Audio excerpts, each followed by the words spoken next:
You mentioned 5 teams that could potentially pull off the blockbuster trade for Myles Garrett. Number one, you had the Cowboys. Number two was the Packers, Raiders, Patriots, and Commanders.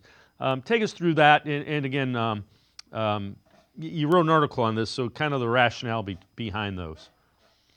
Well, number one with the Cowboys, I mean, Myles Garrett is a native of Dallas.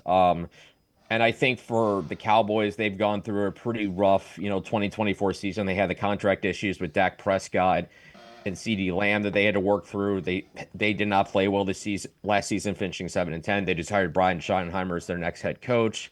You would imagine that Jerry Jones would want to make a splash to get, the buzz back for the Dallas Cowboys. And what better way to do that than to bring the best pass rusher and a native of the Dallas Fort Worth area back to North Texas. So, I mean, that would make a lot of sense for the Cowboys.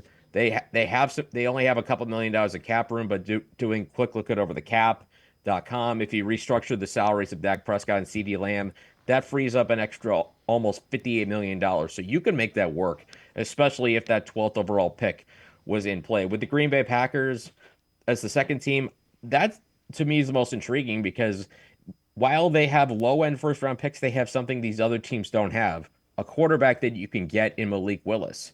Now, Malik Willis didn't play a lot last season, but when he did play, he was extremely efficient. Looking at some of the advanced numbers, he was about an expected points added per play of 0.252, which among quarterbacks with 60 plus snaps, that was fifth best. Again, small sample size, but that's an intriguing piece if you want to try and throw another dart at fixing the quarterback position. Willis was a guy I really liked in 2022. Needed some time to develop. He's going to be on the last year of his rookie contract.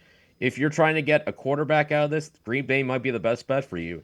Then with the Raiders and the Patriots, I'll kind of group them together because they're both kind of in a similar boat. They have a megaton of cap space, and they could use another cornerstone defensive player. For the Raiders, it's one to pair with Max Crosby, and with the Patriots, it's putting a franchise cornerstone player on defense to complement the budding young star quarterback they have in Drake May, who I am very high on. It's just they were a bad team this year because there was nothing around them. They were arguably the least talented roster in football. You get Myles Garrett, and all of a sudden that changes that in New England. And then Washington, we saw just the massive leap they took from being the second worst team in the entire NFL last season into one game away from the Super Bowl in one season with Jane Daniels as their quarterback. Now they do have a lot of cap space coming up, more than $78 million.